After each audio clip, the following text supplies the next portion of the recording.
Hi there, folks. Today we're looking at proving triangles similar, and really this kind of mirrors the lessons that we've done when we're talking about proving triangles congruent. It's the same kind of basic concept. We have a couple postulates and theorems that we're going to use, and it's just looking at certain pieces of the triangle. And if we see that certain pieces of the triangle are congruent or certain pieces of the triangle are proportional, we'll be able to say that these triangles are similar. So the very first one we have here, this is a postulate, and this is our angle similarity postulate. We can just abbreviate it as AA and then our similarity symbol. And really all this says is that if two angles of one triangle are congruent, and notice that's important, it's congruent when we're talking about the angles. It'll be proportional when we're talking about the sides.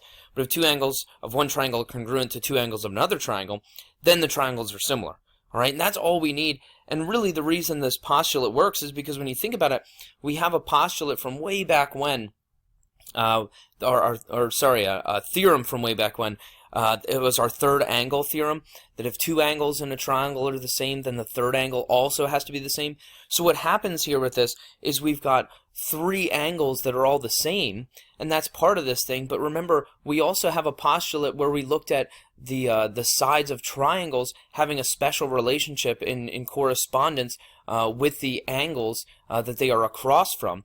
And so because of those two relationships combined, as soon as we know all the angles in the triangle are the same, I know that all the sides have to be proportional because there's a relationship between the size of the angle and the size of the side across from that angle. Alright, so that's where this thing comes from. And hopefully that's pretty obvious to be able to figure that out. The next one we have, again, this mirrors our congruent properties, but this is our side angle side similarity theorem. And all this one says is that basically if one of the angles matches up, so if an angle from one triangle is congruent to an angle from another triangle, and then the sides that form that angle, all right, so the sides that include that angle are proportional, then I can say that the triangles are similar. Okay, so again, when we're talking about the angles, we're talking about the angles being congruent, we're talking about the sides being proportional, and so this one, it's basically two sides are proportional and the angle in between are congruent, would be another way to state this. But that's all we need, and then we can say that the triangles are similar. So again, this mirrors those same theorems, the same postulates that we had when we were dealing with congruent triangles. And then the last one, once again, this mirrors our congruent theorems. Well, this was the postulate that we had from the congruent triangles. But this one, it's the side similarity theorem. It just says if the corresponding sides of two triangles are proportional, then the triangles have to be similar. All right, so if I have three sides, and again, that goes back to the fact that those sides and the opposite angles have a unique relationship, and so it's gonna kind of lock those angles in to being congruent automatically. And this is special only for triangles, these couple theorems. And when you look at this, when you think back to congruent triangles, I had four theorems that we really looked at. It was side angle side, which we see those from these two theorems, but then we also had angle side angle and angle side. Well, both of those are accounted for right here with our angle. So we have all four of those being accounted for in terms of the congruent triangle postulates and theorems, but now we have them in terms of similarity. This first postulate, though, eats up two of those when you think about it. The angle side, we don't need the side, we just need the angles for similarity. And then the angle side angle, again, we don't need the side in between, we just need the angles. All right, so we still have all the same kind of theorems. If we run into a situation where we have angle side angle, where we have two angles are congruent and the side in between is proportional, yeah, it's still going to work because angle. And if we run across angle side, it's still going to work because of angle. Of course, that third side is going to be proportional. All right, so we don't quite need as much information. So if I look at these guys, it says just to determine which of these would be similar triangles, and then justify our answer. So we're going to say, okay, these are similar because of, is it angle, or is it side angle side, or is it side. And so when we look at the first one, the very first one, since we're given all the sides, I'm suspecting that it's going to be side, but we have to check it. We have to show that these sides are proportional. So I'd say something like, okay, 10 over 15, that reduces to a 2/3, and then the next pair of sides would be 8 over 12, and that would be a 2/3, and then the last pair would be 6 over 9, which would also be a 2/3. So now I can say that these are similar because of side, side, side. Because now I've shown that all of these are proportional because they give me the same ratio. And the thing that becomes tricky with these is really just determining which sides are supposed to match up. And the way we do that is really just look at, okay, well, this is the largest side of this triangle, and this is the largest side of this triangle. Those are the two that I should compare. And then I would look at the smallest sides. So here's the smallest side of this triangle and the smallest side of this triangle. Those are the two I should compare. And then the middle two need to be compared. And so that's how I figure out which of these that I should use in terms of setting up my ratios and my proportions. Okay? So those are similar by side, side, side. The next one's a little bit tricky when we look at this thing. We've got two of the sides, but I'm missing the third side. And so it doesn't appear that I could use side, side, side. Angle, angle doesn't seem to be in play because I don't have any of these angles marked. But the one that we can use is side, angle, side, or the one that we can test or check for is side, angle, side, because these are vertical angles right here. So I know that those two angles are congruent. So now I have the angle and the two sides and the angle in between. Well, let's check those two sides. And once again, compare these in terms of the size. When you look at something like this guy, I'm going to compare the smallest side in this triangle to the smallest side in this triangle, and the largest side that I have in this triangle to the largest side I have in this triangle. That's the way they would need to match up. So this one I would do 2 compared to 6, and that's a 1/3. I would do the 4 compared to the 12, and that's also a 1/3. So the sides that I'm given are proportional because they give us the same ratio. The angle in between is congruent, so these are similar by side, angle, side. All right? And I guess I should put the little similarity symbol so we're used to doing that. In this one, when I look at it, what's interesting is I see the 10 here being congruent. They're not necessarily the same side, but even if they were, keep in mind that congruent triangles are also still similar. That's what congruent means. It means equal to and similar at the same time. So if you run into two congruent triangles, those are also similar triangles, so we can still consider them the same way, and we use the same theorems to show that they're similar. But when I look at this one, really the side doesn't matter at all. I don't need this information. I have two pairs of angles that are congruent, so I can immediately say that these are similar by angle, angle. Okay, so angle, angle, similarity.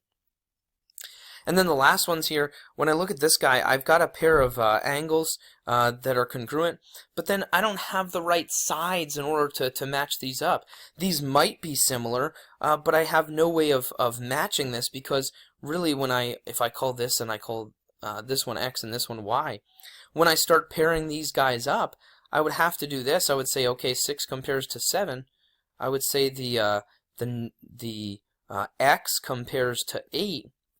And then the 9 compares to Y or something like that. Well, there's no way to determine whether these guys have the same proportions, whether the sides are proportional, or whether the sides around the angle are proportional, because I don't have the right sides to compare. It's got to be the angle and then the sides that include that angle, all right, or the sides and the angle in between. And I don't have that, so these ones I can't determine whether these are similar or not. They might be, but I can't make that determination because I don't have enough information.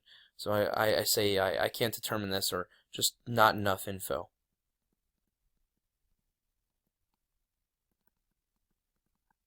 Okay? And then, of course, the last thing we're going to do is we're going to start talking about proofs. So we're going to do a couple proofs here using some of these postulates and theorems.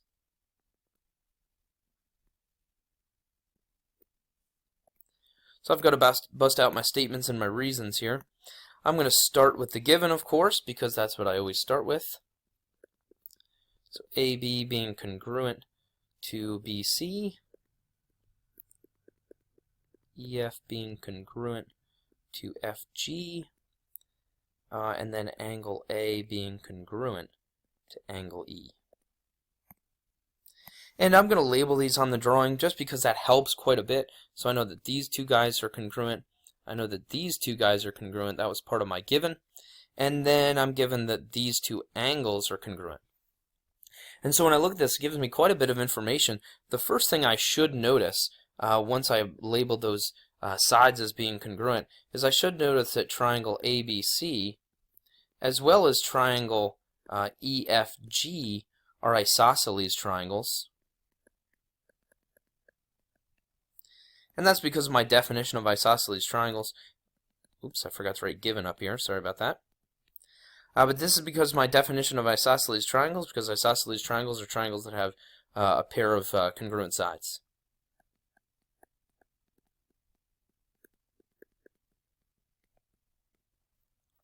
And then from there, because I know that these are isosceles triangles, I know that base angles of isosceles triangles are congruent. So what I can say is that angle A is congruent to angle C. I could also say that angle E is congruent to angle G. And that's because base angles of isosceles triangles are congruent.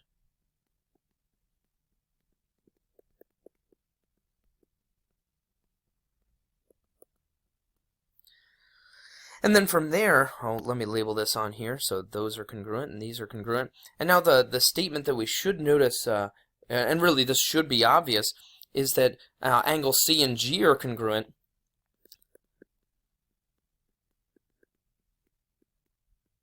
And that's because of my transitive property.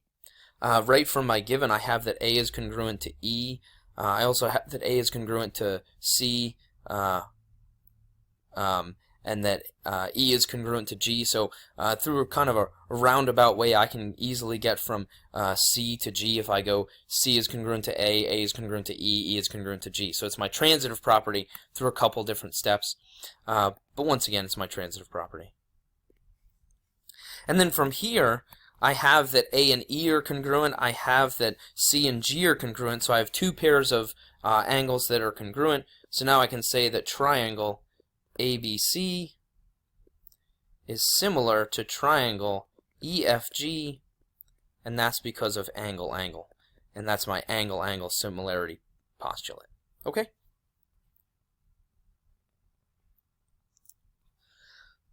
If I look at the next one, same kind of deal here. I want to prove that the triangles are similar. I'm given that C is the midpoint of BD, and only the midpoint of BD. It doesn't say anything else.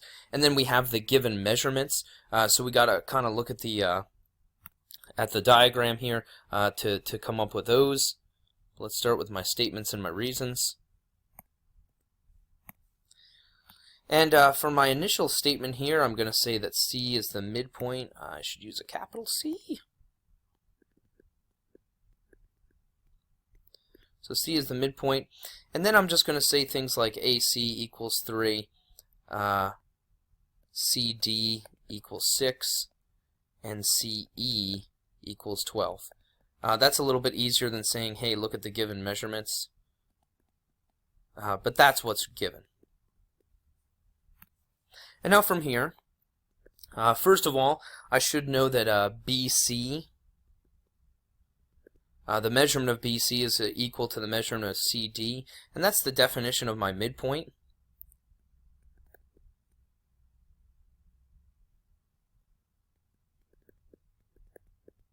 My midpoint definition.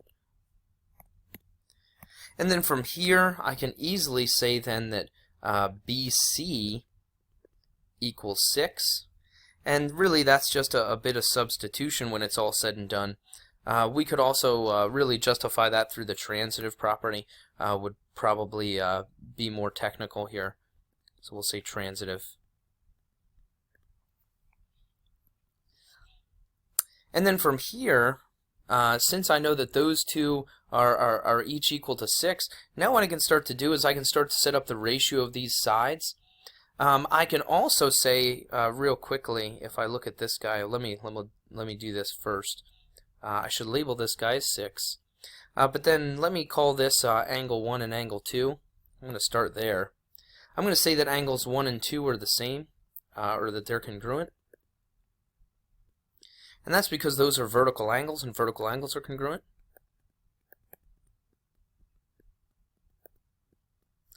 And I state that because before we start looking at these sides being proportional, I have to ensure that I'm looking at the right sides. And so now I have that angle, and I'm looking at the sides that are including that angle. So now I'm looking at the angle that's in between those sides. So now I know I'm looking at sides that could give me similar triangles. So if I'm just going to look at the sides here, I'm just going to use the proportions. Once again, use the smallest side from one triangle that we have with the smallest side of the other triangle that we have. So in other words, I have a ratio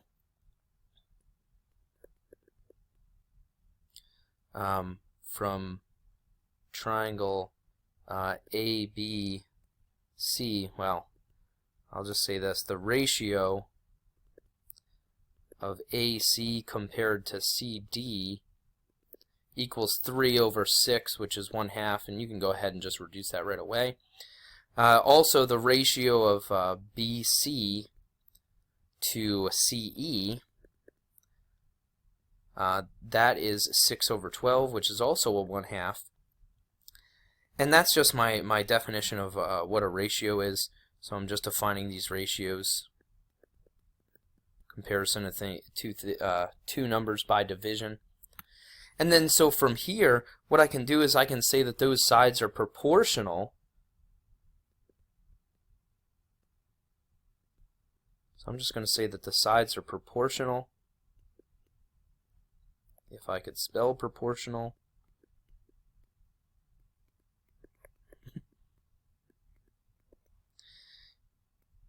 And I can say that because they have the same ratio, and that's really my definition of things being proportional.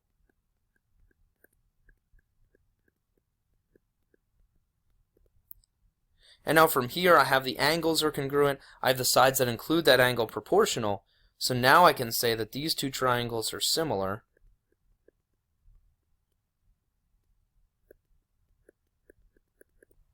Because of side angle side similarity. Okay, and that's it. So we're doing the same kind of things that we've done before. It's a little bit more roundabout in terms of the proofs. When we're looking at proportional sides, it's a little more difficult than just saying two sides are the same, saying that they're congruent. But really, it's the same kind of steps that we've gone through when we did triangles being congruent, except now we're looking at proportional sides instead of congruent. We're still looking at congruent angles, but now we're using the same theorems. Some of them are simplified a little bit, so we've got angle, angle, that's a postulate that we have. We have side, angle, side. And then we have side, side, side. And that's it.